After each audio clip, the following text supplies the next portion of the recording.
My brothers and sisters in Christ, our reflections from the Imitation of Christ continue today with Book 3, Chapter 45, titled On Not Being Too Credulous, Knowing How Easily We Offend in Speech.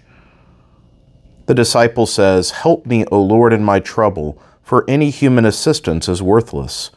How often have I relied on the faithfulness of human beings only to be disappointed?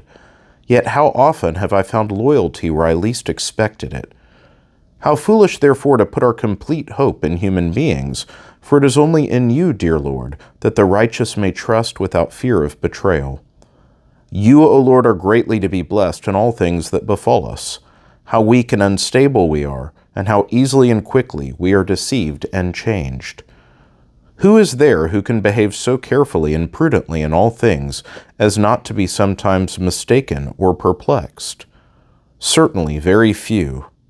But those who have complete confidence in you, O Lord, seeking you in the simplicity of their hearts, do not slip away from you so easily.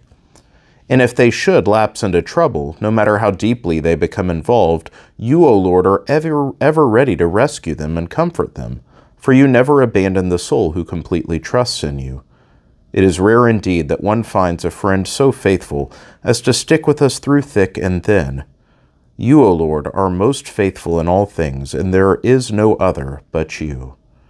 How wise was the holy Saint Agatha, who said, "My mind is solidly established in and grounded upon Christ." If only this were so with me, I would not be a prey to so many fears and anxieties, nor would the unkind words of others move me. There is no one who can foresee future events or take precautions against future disasters. If even approaching evils can hurt us, how much greater the wound of those unlooked for? But why have I not made better provision for my wretched self? And why have I so readily put my trust in others? Truly, because we are frail and weak human beings, though many think of and speak of us as angels. In whom can I believe, O Lord, except in you? For you alone are the truth, who can neither deceive nor be deceived.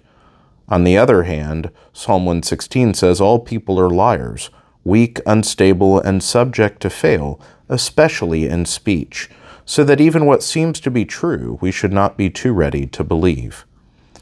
You wisely have warned us to be on our guard against human beings, that often one's enemies will be the members of his own household, and that we are to be wary if anyone should tell us, "Look, here is the Messiah," or "There he is."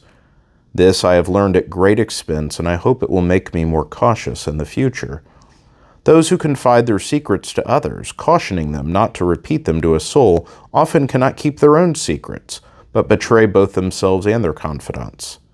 From such foolish talk and such imprudent people, defend me, O Lord, that I become not their victim or commit the same fault.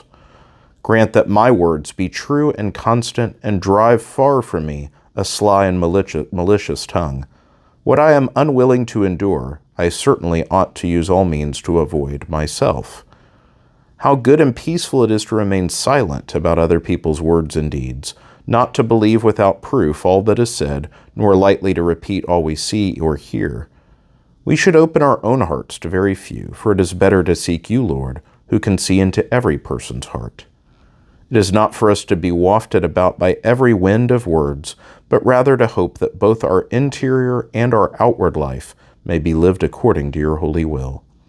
In order to possess heavenly grace, let us shun as far as we can all worldly conversation, not desiring what appears outwardly pleasant and agreeable, but diligently following those things which bring amendment of life and fervor. A virtue that has been known and praised too hastily has harmed many a soul, while one kept in silence has proved beneficial in this uncertain life of temptation and warfare. May God bless you.